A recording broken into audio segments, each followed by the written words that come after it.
bohong. Aku hanya memikirkan satu peraturan penting. Kenapa kau lakukan hari ini kalau kau bisa melakukannya besok? Few moments later.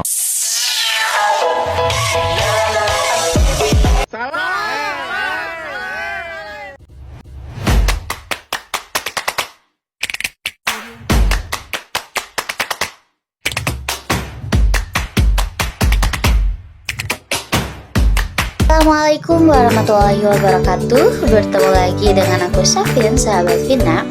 Nah, kali ini tetap ya guys, karena ini judulnya tugas video, aku harus perkenalan lagi nih terlebih dahulu. Oke, perkenalkan, nama aku Vina Nurmulyana dari Prodi PAI 6A reguler kuantitatif. Nah, kali ini aku dapat tugas bikin video lagi nih guys. Yang mana tugasnya itu dari mata kuliah sosiologi pendidikan, yang mana dosen pengampunya itu Bapak Dr. Sri Muldrianto MPD. Nah, halo teman-teman. Oke, kali ini aku mau bikin video yang mana lebih kayak ngobrol santai aja sih. Tapi gak apa-apa ya, karena aku pengen banget cerita tentang sesuatu yang menurutku penting banget nih buat kita sebagai anak muda. Tentu kalian gak akan asing sih. Menurutku ini penting banget sih buat kita sebagai anak muda, yaitu tentang uang dan tekanan gaya hidup yang sering kita gak sadari nih ya. Oke, jujur aja nih ya, pernah gak sih kalian kayak mikir, kenapa sih semua orang yang di IG itu kayak hidupnya enak banget gitu ya?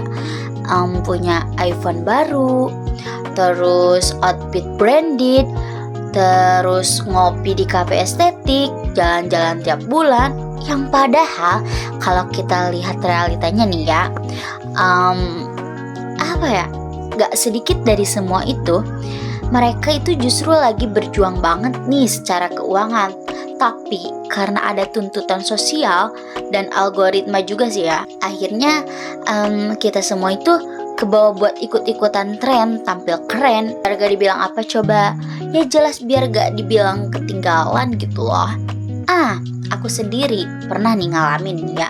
Aku sebagai orang yang ambivert itu, kadang aku pengen kelihatan ikut tren, tapi di sisi lain aku juga kayak pengen gitu.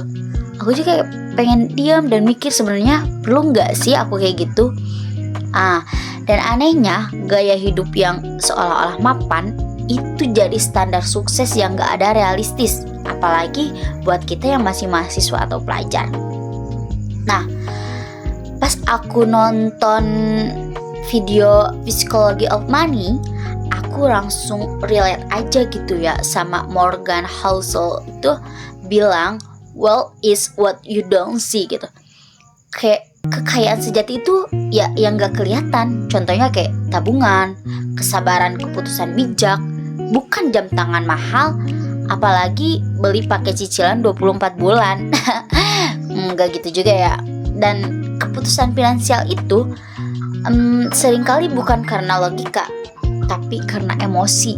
Dimana kita beli barang bukan karena butuh, tapi karena biar diterima, biar gak ketinggalan, biar dianggap keren. Nah, kalau dari sudut pandang aku nih ya, kalau dari sudut pandang sosiologi nih ya, ini tuh namanya konsumsi simbolik. Ada yang tahu? Oke. Orang beli sesuatu bukan karena nilai gunanya, tapi karena nilai statusnya. Nah, terus gimana dong gitu ya? Kalau menurutku, ada beberapa hal yang bisa kita lakuin. Yang pertama, stop bandingin hidup kita sama orang lain. Karena apa? Kita nggak tahu proses dan beban finansial di balik hidup yang mereka tampilkan. Yang kedua, bangun literasi keuangan sedari muda nih ya. Mulai dari hal kecil kayak nabung mingguan, catat pengeluaran, dan paham kenapa kita beli sesuatu gitu ya. Ketiga, tentukan standar sukses versi diri kita sendiri. Gak semua orang harus punya mobil di usia 23. Gak semua orang harus kerja kantoran. Hidup tuh bukan kompetisi, tapi perjalanan. Yang keempat, jujur sama diri sendiri. Kadang aku juga pengen kelihatan keren, tapi sekarang aku lebih milih buat nabung diam-diam daripada pamer besar-besaran tapi nyicil sampai nyesek. So, jadi ambivert itu kadang untung juga sih. Aku bisa lihat dari dua sisi. Ikut ngerasain tapi juga mikir dari jauh. Dan dari semua itu, aku belajar satu hal.